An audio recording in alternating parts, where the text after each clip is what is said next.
It's on microphone. Good evening and welcome to You said it kind of like me. How to Win. I'm keeping yours in there. Good evening. How to Win the Lottery. Great American Novel Module 3. The Demon. Hubert Selby Jr. The Demon. I'm Joey Lewandowski. It's your boy Shreds. So Shreds, I have a question for you. Is this book what you remembered it being? Yeah, 100%. Because you warned me going in. There's a lot of Brooklyn dialogue. Well, yeah, actually, and you get it kind of.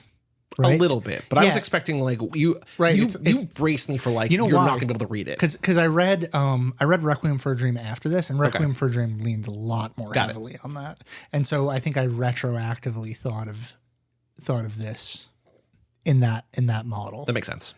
Yeah, because the thing is like Christ, but with a K, which is like what Christ. Yeah, it's Krist, like Chris Novoselic, right? Like that's, and then there's like O. Like the Shakespeare O without an H. Sometimes there's like a what do you... So here's what happened. I read the first half on Kindle, and then I was poking around Prime Day. We're recording Prime Day, baby. This episode's coming out in October, but Prime Day was... Don't advertise for that fucking... The best 3 days of the year, twice a year. Jesus Christ. And I saw that they were doing 3 months of Audible for free. I'm like, for free. And I was just like, well, I'll cost Amazon a couple bucks to its other company or whatever, maybe kick whatever to whatever publisher. And so I got The Demon because you had said to me, Brooklyn dialogue, the book is heavily Brooklyn, whatever. Yeah. And the guy who reads it, not Brooklyn at all. He's British. No, he's not, luckily. It's Jeremy Irons doing like a very like stead accent. I wish. I could look up the guy's name. It wasn't the guy because the only other audiobook that I've done for this podcast was New Orleans Module, the political one, All the President's Men. All the King's Men. And that was narrated by Michael Emerson of Lost. Okay. So like it was a guy I knew. I did Darcy's book, and she I did do that as well. And that was fun. I forgot about that. And then I did Duck's Newburyport was audio too. But I had read that previously. Right. So I was like, maybe it'll be a Brooklyn guy. It was not. And so I was hoping for like Brooklyn, but at that point it was just like, let me just listen to the rest of it. Yeah. And you said you thought that I maybe lost something by listening instead of reading. Because I think that there's something. Okay. So Hubert Selby Jr.'s story is as follows. As an author, his life. He dropped out of high school when he was 14, 15 years old. Oh. So he like straight up doesn't know grammar. Side note question here. Is it a typo or is it intentional or is it just he doesn't know what he's doing when it's like instead of a apostrophe, it's a backslash? Okay. So the reason... Or is his keyboard fucked up? No, the reason he gave for that was that he would get into such fevered like typing fits and the backslash is like closer than the apostrophe. Very barely. But I don't know. It's like he's just like it's easier. Because sometimes there's apostrophe, sometimes there's no punctuation, sometimes backslash. Yeah, because I think he does not care about that stuff. And also like the paragraphs are indented completely sporadically. Yeah. There's no rule to how far the paragraph like gets I wish this wasn't the case, but because I read almost everything on Kindle, I just assume that like the Kindle file is fucked up. No. But this is by design. Or not by design, but like this is the way the author intended. It is kind of by design. Because he was so he dropped out of high school when he was 14 and joined the Navy. I guess like lied or something, was just like, I'm like, and so he was in the Navy. He's from Brooklyn, I'm assuming. Yeah. And then he got, I think probably Coney Island specifically, and he got tuberculosis. Okay. And he was really, really, really sick and spent just years in a hospital after that.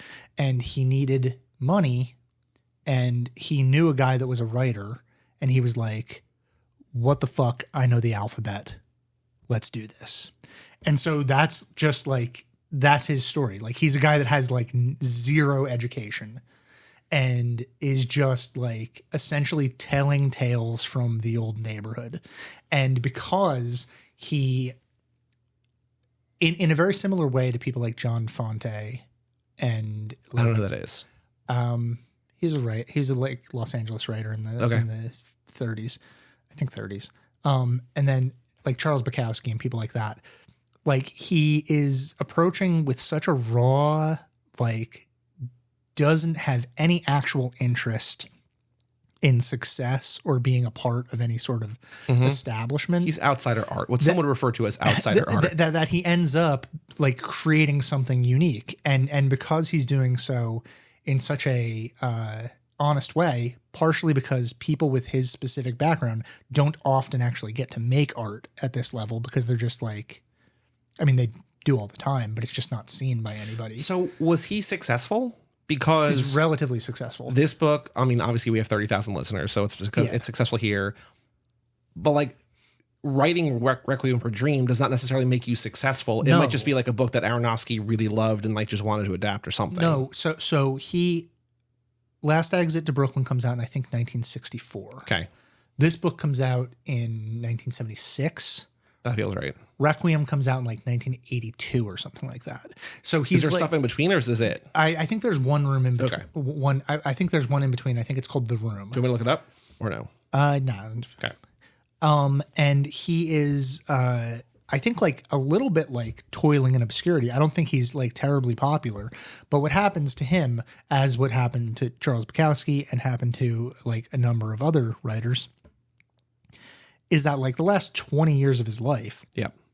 So like 1984 to like 2004 to 5 when he died, is that he's just like hanging out with like Sean Penn and Robert Downey Jr. and those guys, because those guys like sort of idolize specifically the sort of that sort of like junkie writer that is writing about the seedy underbelly of their hometown. Because like those guys don't have that, but they pretend toward it. Because and that's what they portray. Yeah. Because, and so like he becomes this sort of like celebrity. And I think that's how you end up with like an Aronofsky adaptation. Got it. So he's just like in circles where like Aronofsky could run into him and like look him up or whatever and read his stuff or whatever. Also Aronofsky's also a Brooklyn guy. So it's like I think he is probably also right. He might have like a closer connection to him than those other guys. Yeah. Selby Jr. is a really interesting guy. Also, because like I think he's also, and you get some of this in the book, like I think he's very religious.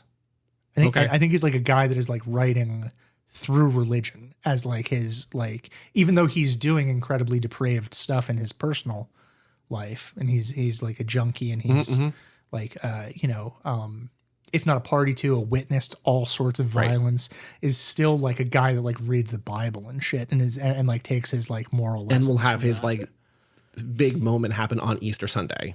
Yeah, exactly. Right. Yeah. And also like all of the in the preface, all the things are like, like Bible verses and stuff. Right. Yeah. So he's like, you're really there is a moral message in this book. I'm not actually 100% sure what it is ultimately.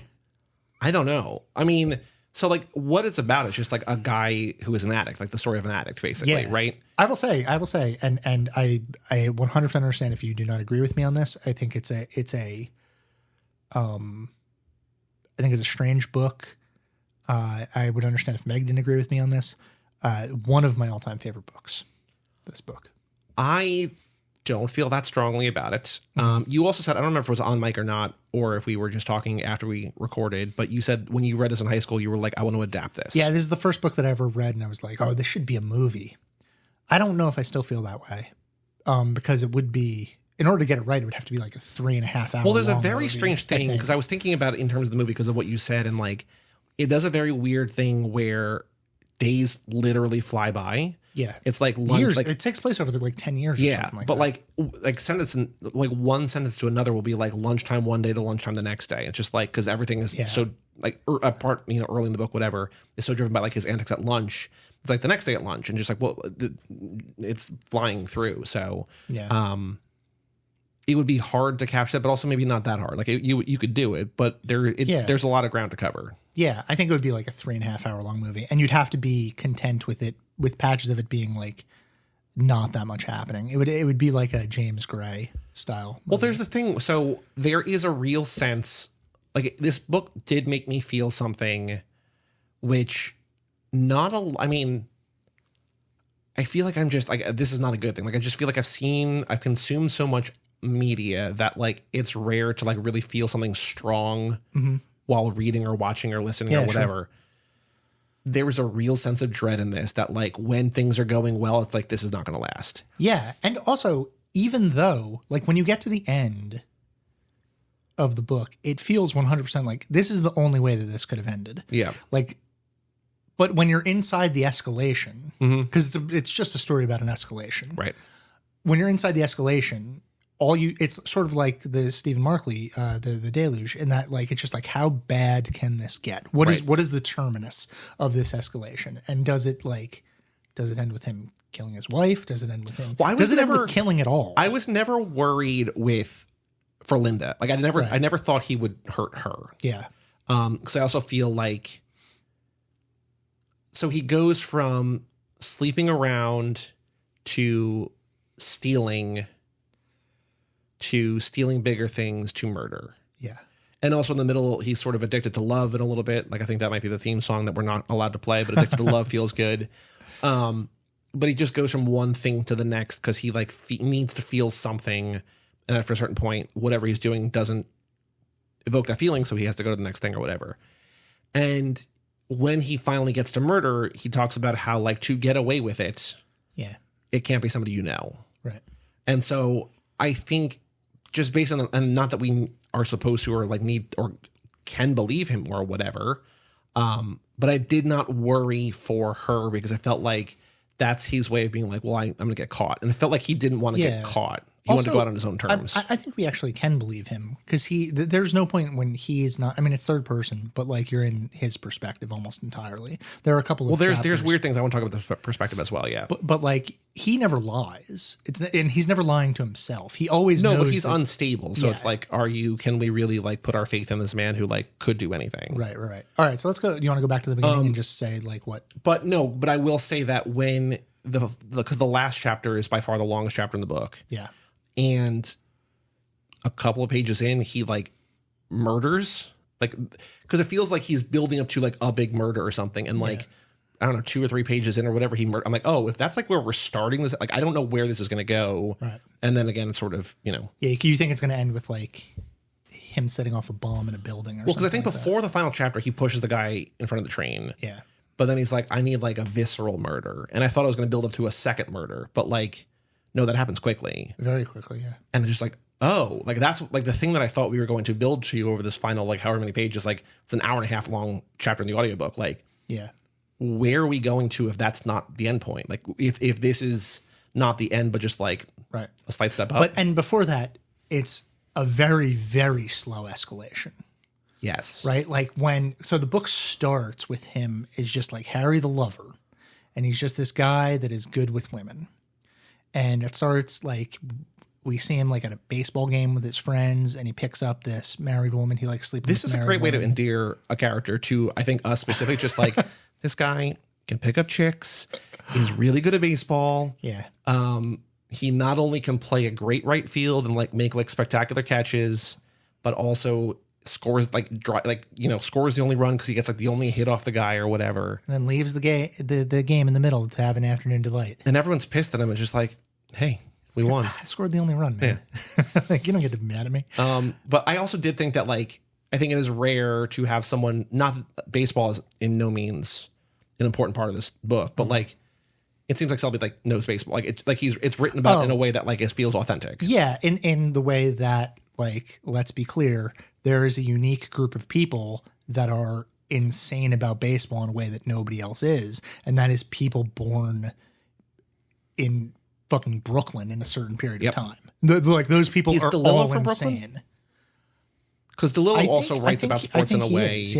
I think he is. Because DeLillo writes about sports in a way that I would like read him. Or he lived there for certainly during the because he's got that great Jones Street novel and yeah. Because there's like very few writers where I'm like, oh, I would like read anything sports wise, but like it's like Klosterman, it's DeLillo, maybe Chad Harbach. I don't really. I mean, like I like the art of fielding. I don't know what that guy's deal is. He hasn't in the book or anything. It's just that. Yeah. Oh. Okay. So yeah, he's playing a good right field, but he's just like, hey, there's a hot because like he has a code. Yeah. Where like men get to sleep around, but women don't. So like, let me give them a thrill. Let me be the no risk. All reward. Yeah, let's give these married women a little nice time. You get the sense, like even from the beginning, that doesn't seem healthy, But then he starts succeeding more and more at work. And while he's succeeding at work, he starts going out for lunch. And when he goes out for lunch, he like meets this woman who's like kind of his first real victim in the novel, where he meets her on a park bench and he's very charming with her in a way that I'll say this, like another charm of this book is that the writing of him when he's supposed to be charming is like super pedestrian and like his like pitter patter, his banter is terrible. Well, it does feel like the whole thing is just don't be a creep. Just be like a normal guy. And they're going to be like, oh, this guy's not a creep. Yeah. Like he's not clever or really like doesn't seem particularly charming to me. But well, when he tries to pick up Linda for the, like, well, not pick up Linda, but like sleep with Linda for the first time, he's just like, hey, so to bed? And she's just like, wait, what? Yeah. I love that part. It feels like this guy can't actually make a move if he wants to make a move. Yeah. And it's also, he's also, you know, it's that Robert Redford thing in The Graduate. Yes. When like Robert Redford was like wanted to audition for The Graduate and Mike Nichols was like, let me ask you this. Have you ever been rejected by a woman? And Robert Redford just said, what do you mean? Because he'd like, it's not something that he ever even thought about. Yeah, that you get that sense with him, with Linda later on. But so it's this very slow escalation of him deceiving women, having one night stands with them and then never speaking to them again. And in his mind, he's like doing them a favor. Yeah. And it affects his work, but it becomes something that he sort of like has to do. Right. It becomes a compulsion because when he's not doing these things, his work starts to get worse and worse. And he starts to feel... He loses control of himself. He gets like a sickness, which I think is where the writing in the book really shines. Every time that he is having these episodes of like... it's like a kind of mania, but like... Where the demon takes over. Yeah, whenever the quote-unquote demon takes over in him, I think the writing really like excels and feels like so much more visceral than all of the other stuff when he's like being charming and like being the guy that is like, you know, yucking it up with the bosses, because that stuff feels very much like touching styrofoam. It doesn't feel real at all. And so like I don't even know if Selby is like conducting that disparity in styles on purpose. It's gotta be. Well, because I think like the business stuff is described in a way that's like, I don't know what this guy does. Yeah. Like we spend probably more than 100 pages with him in the office. Oh, and like it's also written in that way where it's like it just sounds like bullshit. Like he's like, oh, international telemetry and blah blah. Mm-hmm. It's just like what the fuck are you talking about? But when the demon takes over and like the sentences become like he wiped his brow, stuffed his pants, grabbed his crotch. It's like it just simplifies into like primal whatever. Yeah, and sometimes there's like very little punctuation, especially like at the end there are pages where it's like just this sort of like rambling. But there's also a thing where I noticed the first like maybe half of the book is relatively clean, and then I think the first use of any kind of like bad language at all is when they're on the honeymoon. It's like it was a great fucking time or whatever, and I'm like, oh, and then toward the end it's like a lot of fucks and a lot of c words and yeah. But like in the beginning he says like boobs a lot. Like he'll be like, oh yeah, her boobs are great, and it's just like that's so silly sounding, right? But also it's like that's the extent of his, you know, because he is like a hokey kind of Green Acres guy. You're talking about Harry, yeah, not Hubert.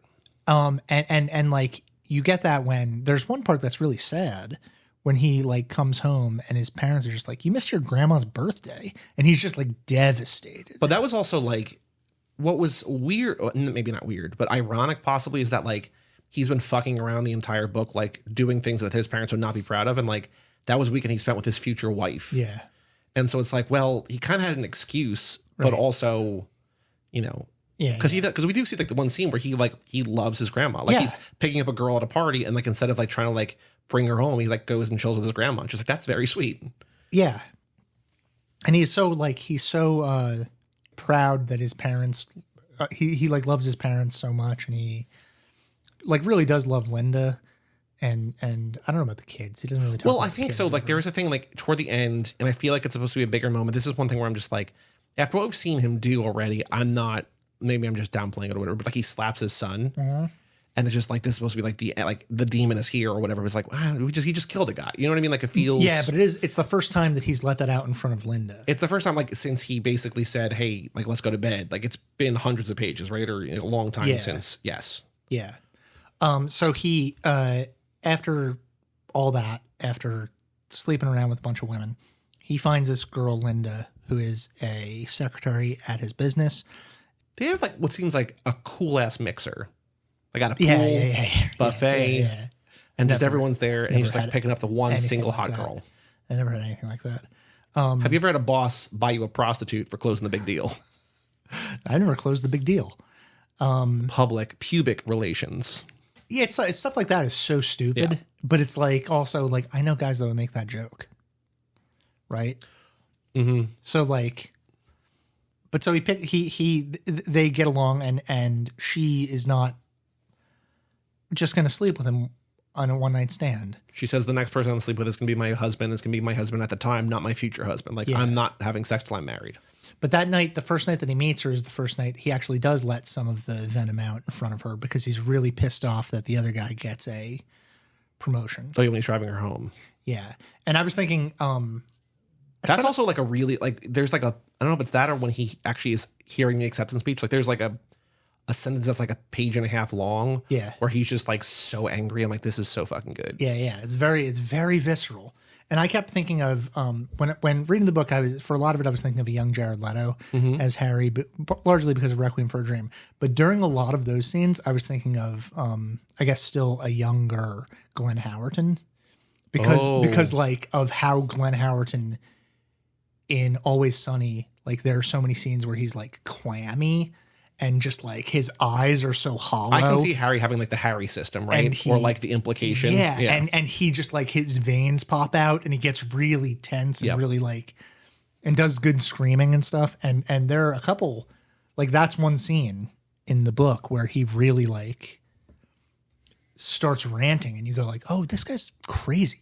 I will say that you asked like who I was picturing. And I said, I don't know if you've seen the original like 76 book cover, but it's a guy with like a stupid, terrible bowl cut. So I was kind of picturing like a realistic world with just like a cartoon dude walking around because it's a horrible cover that we're using as the episode art. So if you're looking for it, just go to cageclub.me and like look at or just like wherever, Instagram, whatever. It's so bad. And I was like, I love this so much. Yeah. It's hideous. So that's who I was picturing. So they don't talk for a long time after he tries to sleep with her and she rejects him. And how do they reconnect? I don't remember how they reconnect. He just calls her. Oh, right.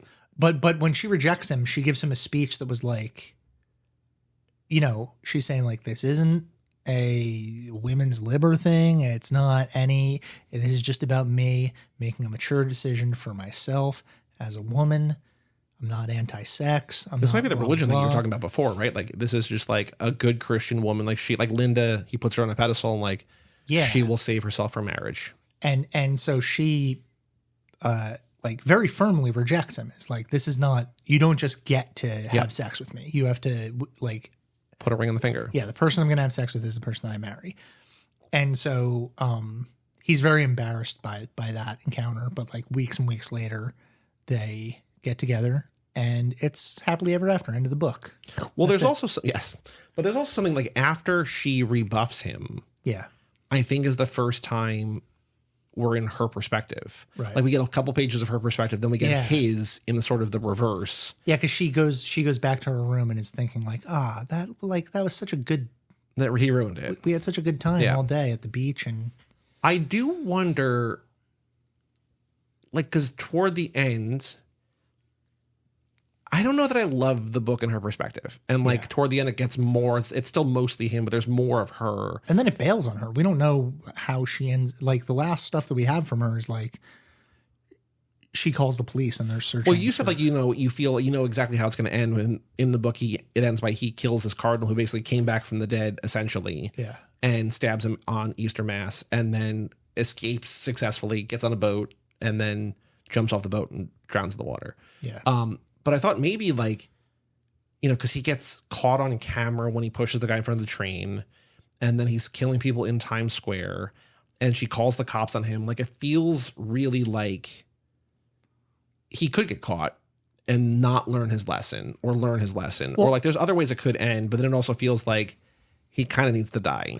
There's a very, very, very, very American Psycho feel to it where it's like he is committing murder inside large crowds of people. Yeah. And he just gets away with it. And it's not even really a concern. And part of it goes back to him stealing as well. Because remember, like when he starts stealing, he's just stealing change from people's drawers. And then he steals bigger and bigger things. And he starts getting more and more reckless with it, where he like steals all the petty cash out of a drawer and then leaves them a thank you note. Then he starts stealing big adding machines and things like that. This is also the only time in the book he ever like justifies his actions. He's like, it's not really stealing. Yeah. It's a little shit. And it's also stuff that's insured. Nobody's getting hurt. Right. Which is sort of like, it's weird. Yeah. But also like you get the sense that like one of the things that is happening here is that this guy's getting away with stuff because he is a like high valued businessman, a white guy that no one is going to suspect of anything. Well, I do wonder how much of this. So I have a question, just basically a history question. This is before New York has gotten quote unquote cleaned up, right? Yeah. Because it's taking place in the 70s, probably, right? Yeah, and you've got that one line when he's watching the St. Patrick's Day parade on TV, and it's like maybe like one of the only real like openly political lines in the book, where he's just like, yeah, all these like Mick cops are like beating up on black and brown people in the streets. Mm-hmm. He also says this thing in there about like the one Protestant wearing an orange tie is going to end the day with his blood all over him. I'm just like, you going to kill that guy? It's like, no, I guess he's just going to get beat up or whatever. But anyway, Catholics, yeah. My question to you is, when he talks about going to see a movie on 42nd Street, like, is that a porn? Yeah, I assume so. Yeah. You just go like a porno house because that's before it got cleaned up. That was okay. Yeah. Because like, he goes there a couple times, and he's like describe the movies like caught a movie on 42nd Street or whatever. Try to see both. Yeah. Came in late, left early, whatever. So yeah, I think that's porn. But like, it is just it's a different world, because I was also thinking how much of this would be just nullified or negated by technology. Like, he's leaving fingerprints in places. There's no camera. Like, it's just things that like exist now. Like, a lot of what he does, even though probably society would sort of turn a blind eye to like a well-respected, wealthy white businessman, whatever. Yeah. He's doing a lot of things that just like he is aided by a lack of technology and sure. Yeah, but it's also I think again, it's like sort of it turns into a kind of fantasia at the end, where he's just like murdering people in the streets, and then after he kills the cardinal, it's a packed, absolutely packed St. Notre Dame Cathedral. In American Psycho, isn't it like what is it? A little unclear that whether he's actually doing it or not. He's just but this feels like, if we are led to believe, it feels like he's actually doing everything, right? Yeah, but like at the same time, like, he's blessed with it being fiction, because he's in the cathedral after he stabs the cardinal to death. He's screaming in his face at the end. Right. And like, he describes, he writes it as Harry gets like pushed out with the masses who are running away from Harry. Yeah. So it's like, that doesn't feel. Yeah. And he just like escapes, and then he runs to the park, and then he pukes for a little bit, and some people look at him, but it's like, I don't know. Even in like 1976, you couldn't. That would be a hard thing to escape from without people, trying to stop you or whatever. You would also think, and maybe not, maybe it was a simpler time, but it feels like when this guy, like, they're saying like 200 million people worldwide are gonna be watching, it's like there's probably like a metal detector or something, right? Like, he can't just carry a big ass knife. I don't know. I've never been to a church that had a metal detector, but I've never been to an event at a church like that. It also felt like 200 million people are going to watch a cardinal, not the Pope, but a cardinal. Yeah. And I know that like he like was dead or whatever, not dead, but like dead, whatever, and came back, and it's a big thing. But it's like, people aren't going to watch that. Yeah. Who's going to broadcast that? You'd also think that there'd be like a much more media circus there, be cameras all over him. Well, I mean, again, I think in the 70s it was less like that. I think but if it's broadcasting, there's cameras there. Yeah. And you would think the camera would follow the cardinal around as he's giving the Eucharist. True. Yeah. And as he gets stabbed to death and falls over. Yeah. But not a negative, just like, this doesn't feel real. Well, yeah, I think it like moves into very like plotty stuff, but it's more about emotions than it is about realism, right? It's about that feeling of being completely incapable of changing yourself, and like a lot of like interesting stabs at psychiatrists in this too, like about how bullshitty that one guy is. It also feels like he just doesn't like.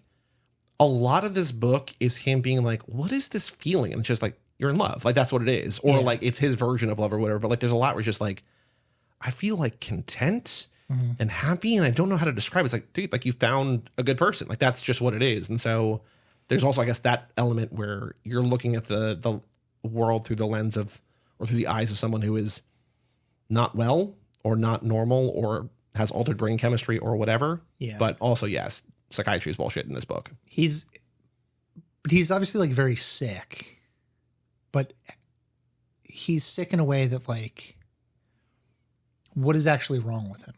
Right. Like, other than he just needs to destroy his life.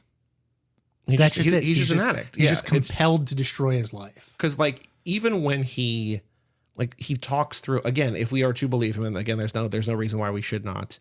He's basically like, oh, I know how to get out of the psychiatry shit.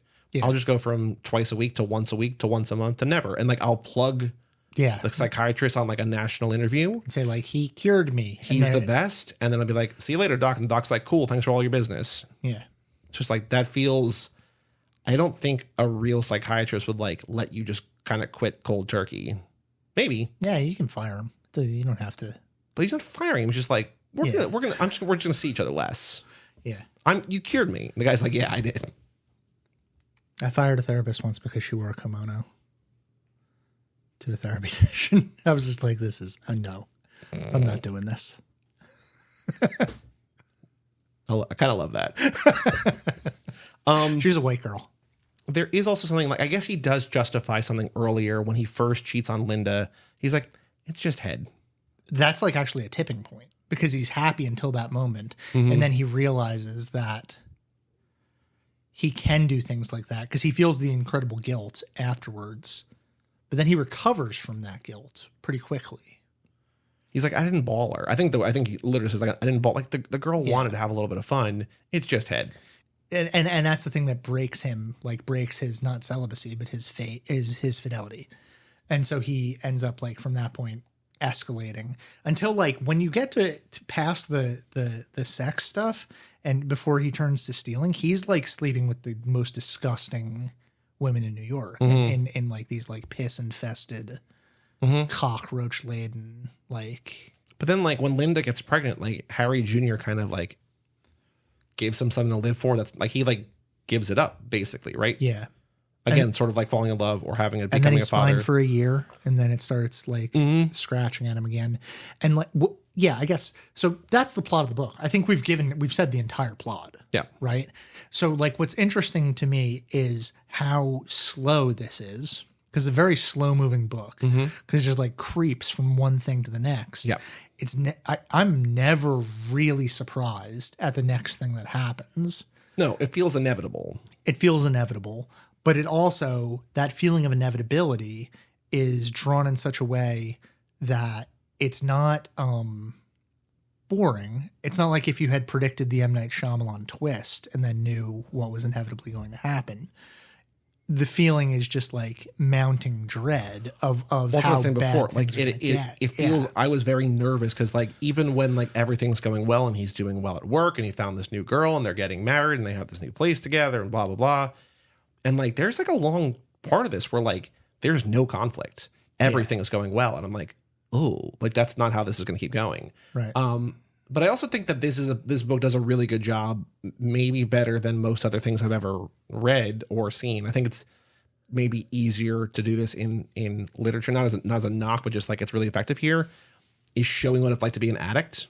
Sure. Where he like loses time. Like, because we are not, because you're watching a movie, it's hard to like just lose time like that. But here, you're all of a sudden in the middle of another scene, essentially on the next line.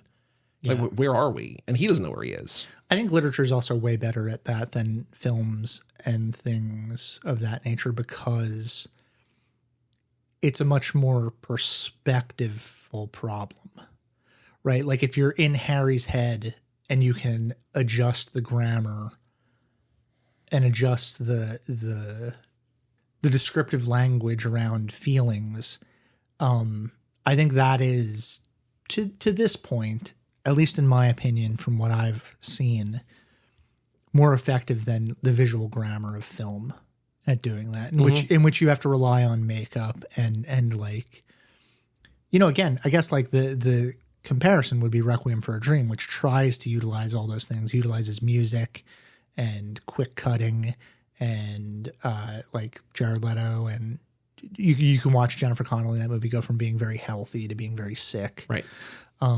Like through being sweaty in different scenes and pale. And, Requiem for a Dream is basically like a Dare ad. It's not like I think that's a pretty good movie. But like it is like an after school special. It's just like, here's what happens when you fuck with drugs, kids. Like, don't do it. All of your dreams will be destroyed if you try drugs. But I think Aronofsky... Says crime, doing drugs. I think Aronofsky is fairly like gifted, and he's good at like the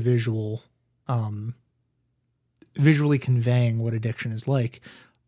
But I don't think it compares to the prose. No. Like really in any way. Now, on the other hand, I think him buying plants and letting the plants die, I'm like, this is a little too on the news guy.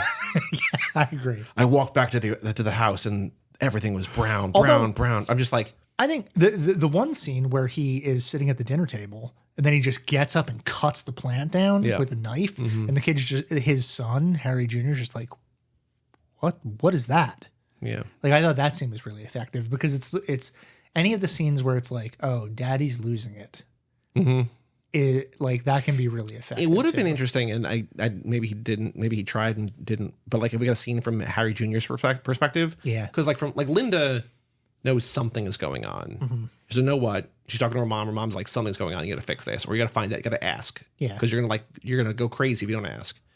But like if we got Harry Jr. where like he doesn't understand anything about it and just like sees like a monster, like sees the demon. Right. Yeah. I think actually you're right. I think that might be really effective because like if you think about that kid's perspective, he doesn't have he probably has the like, that year or so where it's like good time daddy, whatever, when Harry's doing well. Yep. But like for the most part, it's like, oh, this guy's a fucking monster.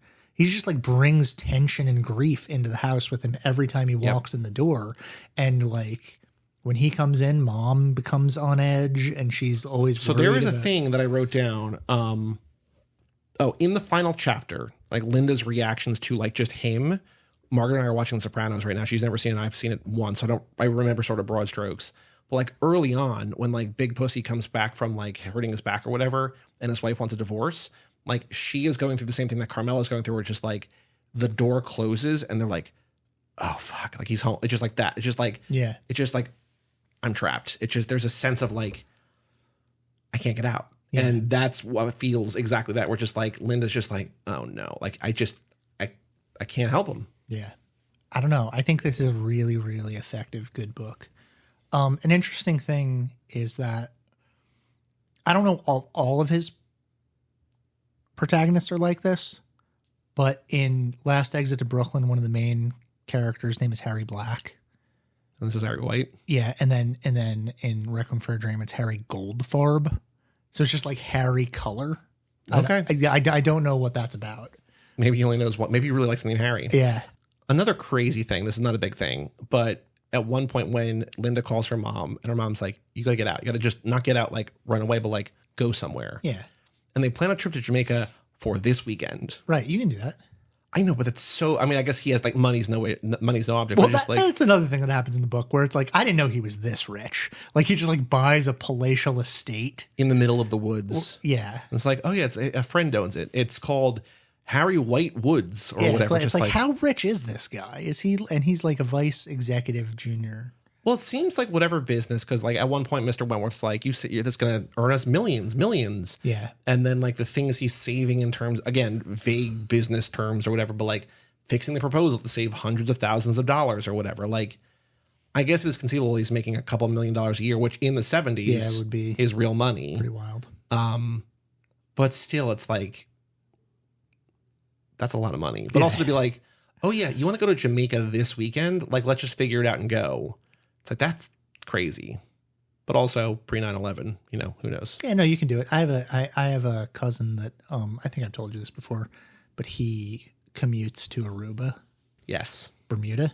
Commutes to Bermuda. My friend Scully did that for a while. Commuted to Bermuda? They had one client down there, and so he would go down and like spend 2 or 3 days down there and then fly back. Yeah, every week. Yeah. And the client paid for the travel and whatever, and just like, oh, we just need somebody on site. And like, it's cheaper, I guess, to fly you down and fly you back than is like put you up down here or whatever the deal was. Yeah, that's exactly what it seems is crazy. For my cousin. He just like has a house in New Jersey, and then he lives in Bermuda for like 3 days a week.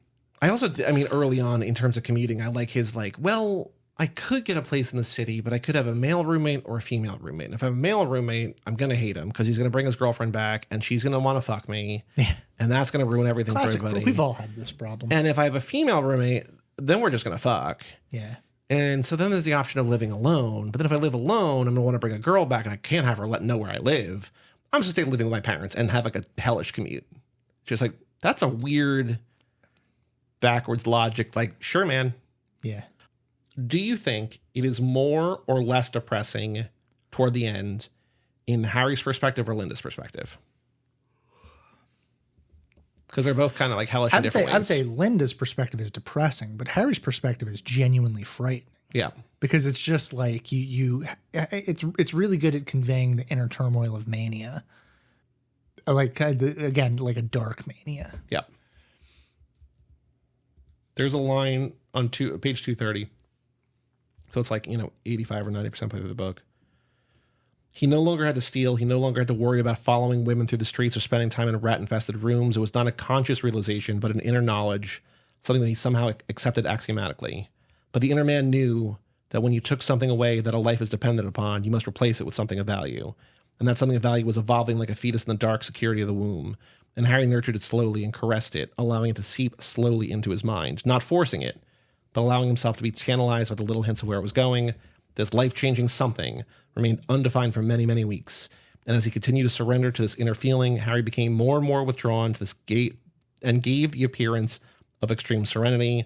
There was a constant smile on his face that reflected an inner glow, as if he had a secret no one else was privy to. Hey, sounds insane. That guy's gonna murder. Yeah. He's just like, oh no. Yeah, he's just like sitting at home quietly, like not speaking and just smiling all the time. Mm-hmm. It's like Norman Bates shit. Because he's aware that he's going to murder someone. Mm-hmm. And then he pushes a guy in front of a train and like it genuinely seems to freak him out. And like the book is visceral in that moment in a way that has not really been visceral. It's also like cartoonishly. Brains splattered on everybody. Yeah. And it's like very like, I don't know if that's what would happen if you push someone in front of a train. To some degree it would, but like this is like, this is how Johnny Ryan would draw a train hitting someone. Mm-hmm. If you remember Johnny Ryan from Prison Pit. Yeah. I texted you that I'm trying to get my nephews and nieces in law. I want to give them a book each year for Christmas. And so I was like, the younger boys don't like to read. So I was like, I'll get them graphic novel. Like the ones little kids, I'm getting them a Mario book. But I'm just like, I was looking back through our graphic novel thing and I'm just like, all this is so fucked up. Yeah, get him like, Prison Pit. He wouldn't like Asterios Polyp. That's not a book for him. No, Asterios Polyp is a book for 70-year-old men. That I loved. Yeah, it's great. Prison Pit's too fucked up. No Bros, No Mercy, Total Slaughter. Bitterroot is probably too dark, too violent. Yeah, although Bitterroot, I think, has a place in the current conversation with sinners, right? Yes. Like those are definitely like texts that inform one another. I wanted to get him 8 Billion Genies, which we did not cover, but I think it maybe too adult. So I'm going to get him House of 10, Powers of X. House of X, Powers of 10. Yeah. Which I think is like a cool, like, good I haven't read it. That's good. Also, what am I reading now? Oh, just finished as we're recording, but Aliens vs. Avengers. Oh, you finished it? There's only 4. It's good? It's very good, and then it's sort of like, okay. Yeah. But like the art is good. I think it's cool just to see the two, like, it feels like when you're a little kid and you have like an Iron Man and a Xenomorph action figure, you're like, what if they fought? Yeah. I got a bunch of Godzilla comic books that I'm going to read. Hell yeah. All right, read Meg's email. Yeah, because like especially like as I'm taking notes, because I took a lot of notes. I took more notes for this book, I think, than like any book in recent memory. And by the end, it's just like, is he gonna kill the cardinal? Yep. And it's just like there's like at a certain point, it's just like there's nothing to take notes on. It's just like this is gonna go where it's gonna go. Okay. I would love to see this man do a movie. We have an email address, lottery@cageclub.me. Also, if you want to give give us a little bit of a thrill. Subscribe to us on YouTube because we can email about that too. We had another 1 or 2 since the last one. Like, again, they're not big numbers, but like, cool. People are consuming it there for whatever. It's the same thing as here. There's no ads. But email in lottery@cageclub.me about any book, this or other, and we'll read it on some episode in the future. Meg's reaction to the demon. I ended up really liking this novel. Oh, good. I'm glad I knew going in that Selby wrote Requiem for a Dream. It felt like Harry was a junkie without the drugs. Yeah. And honestly, I feel like you could argue that maybe he was actually doing drugs and the drug use wasn't explicit. I like that the quote-unquote demon was both literal and figurative. It being literal explained the spelling of Christ throughout the novel, as demons cannot bear the name Christ. Oh, that's a good call, Meg. Christ. As for figurative, this book had a lot of anxiety powering it in a way that felt real. And lastly, for such a dark book, I liked all the jokes that were spread throughout, especially when Harry had his, quote, asides. Yeah. All right. Remember earlier in the episode when we were like, all the jokes are terrible? I mean, I say this with the pure and total love for the Eggster, but she is a cornball, and Harry is a cornball. So, all in all, a good novel that was better than I was expecting. Yeah, I think that I'm a little higher on this book than maybe anybody else. Not just among. I don't think there's nothing that I would change or do whatever. To me, it's just like I don't know why not that Goodreads matters fucking at all. Like I don't know why I'm like this doesn't feel like a 5-star book to me, but I still really liked it and I had a really good time reading it and I had a lot of thoughts and I think we had more to say about this than a lot of books recently. How do you feel about it being paired with Sound of the Fury? I don't think it makes sense. Okay. I also thought that I'm glad that you brought that up. Like they're both about things like sort of disintegrating. Yeah, that's what. Yeah, and I hadn't read Sound of the Fury beforehand, so this was a little bit of a blind pairing, as we're going to have with some of these great American novels, which is fine. But I think that also I think Sound of the Fury is concerned with biblical morality in the same way that this book is, and concerned with like a sort of consuming guilt, although that book is concerned with the guilt of the past and this book is concerned with like an ongoing guilt. Yes. I will say that we were talking about this before we started recording. 3 books that we have either read for the podcast, we've read before the podcast, like that inspired whatever, that I thought of while reading was American Psycho, which we talked about, Fight Club, where it's like there's basically Tyler Durden is the demon, where like it's sort of lost time where like he wakes up and he's a whatever. And then also Bright Lights Big City, which I covered in the second person module, where just addiction in New York. Yeah, way less dark than this one. Fight Club I can see a little bit, but American Psycho is really the obvious comp here. Yes. Like those books go together. Mm-hmm. I would be shocked if Ellis was not familiar with. I'm sure he'd love it. We also did not say in the episode that this is Andy Kaufman's favorite book. Yeah, Andy Kaufman's favorite book. Which seems insane, but also cool. Good. Shout out to Andy Kaufman. Andy Kaufman said it was his favorite book because it's like he can relate exactly to it. I was saying to you that like it's weird because I can relate to this book, but it's like so different in the kind of relation. Like I never feel compelled to like do bad things really, but like just the idea of like squirming and like being uncomfortable in your own brain is I think like a relatable thing across many. Yes. I brought up the Wikipedia page and I laughed because I just love this dorky ass cover. I love it so much. Yeah, it's insane. That's such a weird. I mean, 70s businessman, I guess. I don't know. But like the wiki for this page is so bare bones. It says The Demon's the third novel by Hubert Selby Jr., which links to this page, first published in 76. Okay. Overview. The story of Harry White, a man haunted by lust and an insane need for sin and retribution. End of section. Influence. It was Andy Kaufman's favorite book, and he said of it, quote, "That's my mind in a nutshell." And that's the entire Wikipedia page. There's no, I mean, there's like the little box of like how many pages it is and publisher and whatever. But this is not, this was a sort of, it's interesting to put this in Great American Novel for me because I think this is like a mostly unread book. Well, to remind people who are listening because they very desperately care, and they also have no memory of anything. The Great American Novel modules, the first book is a Great American Novel. The second one is just something that pairs with it. Yeah. So like this is not necessarily, nobody's calling this a Great American Novel. Yeah, I am. You are. It's a Brooklyn novel.